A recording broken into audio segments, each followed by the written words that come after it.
Alas, poor Yorick, I knew him, Ratio. Oh, hi.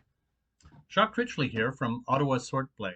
I'd like to talk to you today about masks and, generally maintaining your equipment. It's been a long time for many of us since we last pulled out our equipment. It's always a good idea to check that it's still in good shape.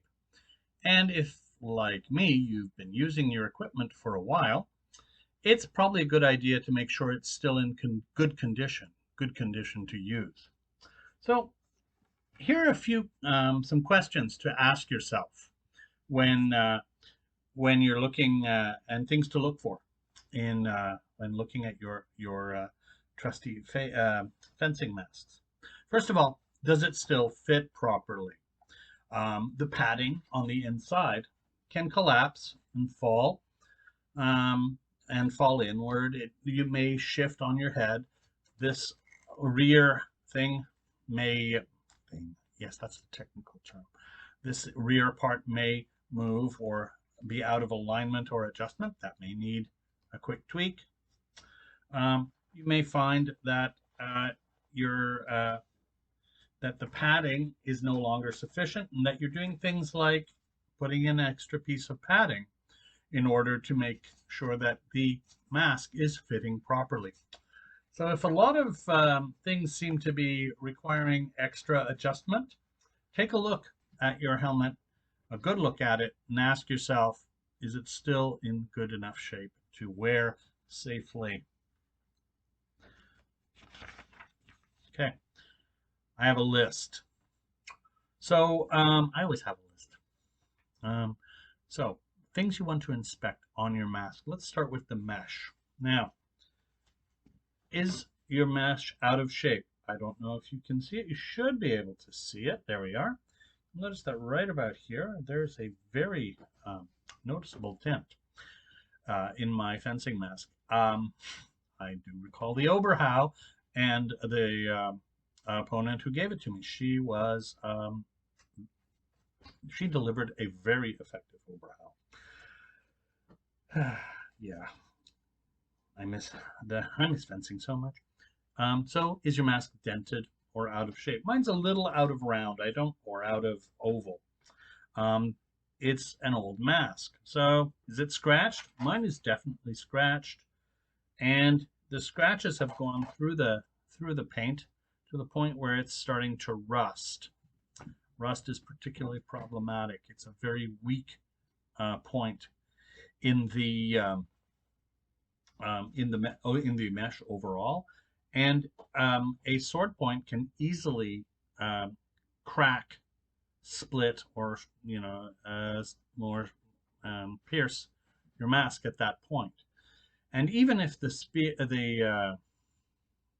point doesn't actually reach your face and cause a dashing dueling scar or permanent brain injury, it may send off a metal splinter or two, and you can easily get those in your eyes, unless you're wearing glasses, in which case you might, be wearing new glasses soon. Let's see. So does it have general structural integrity, the mask? Does it return to its shape? These are all things to look at.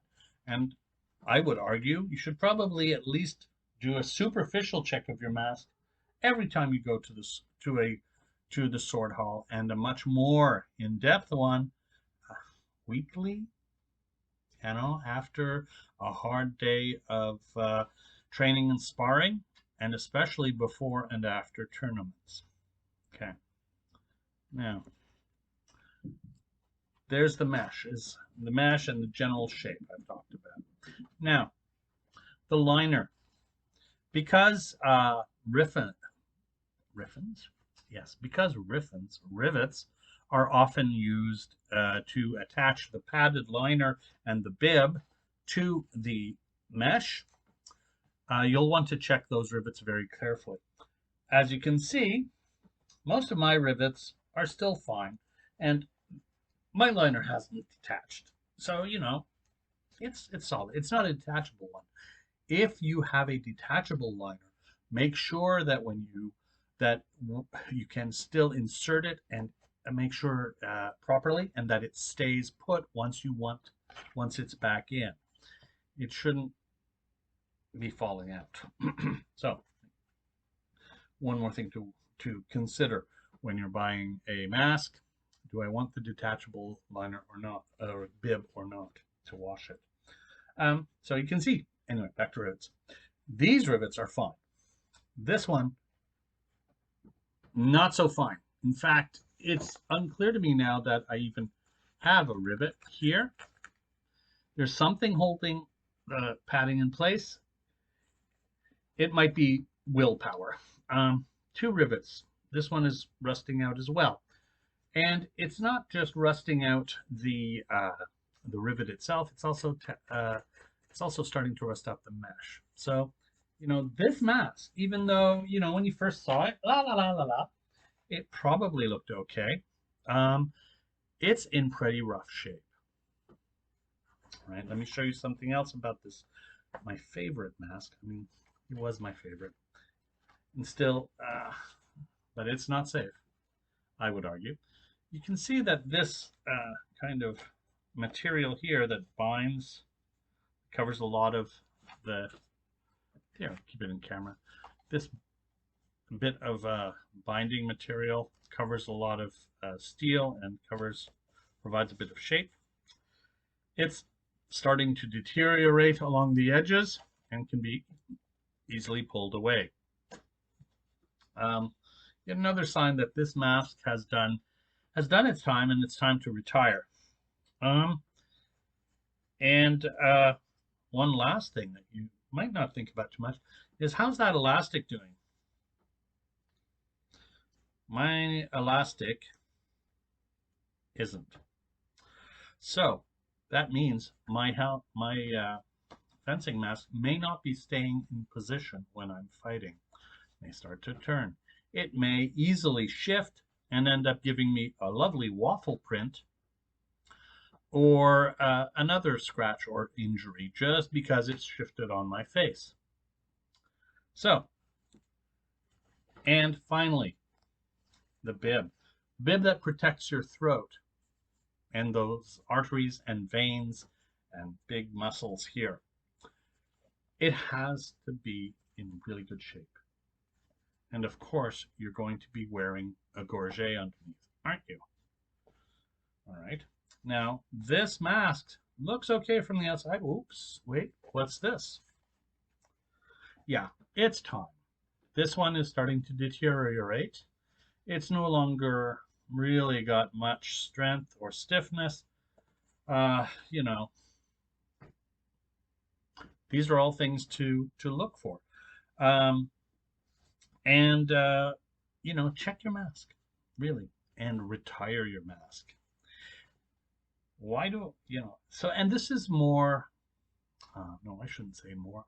This is equally about courtesy to your fellow fencers, just as much as it is about your safety. Safety is paramount.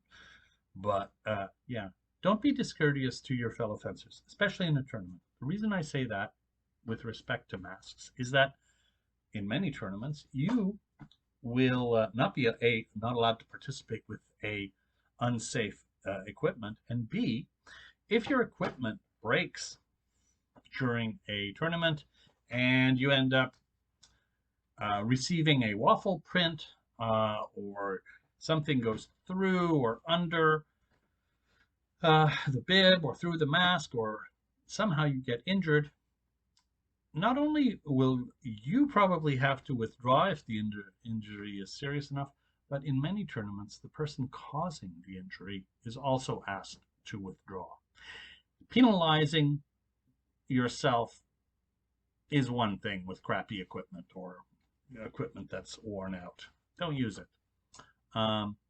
Penalizing others, well, that gets you the kind of reputation that you really just don't want, do you?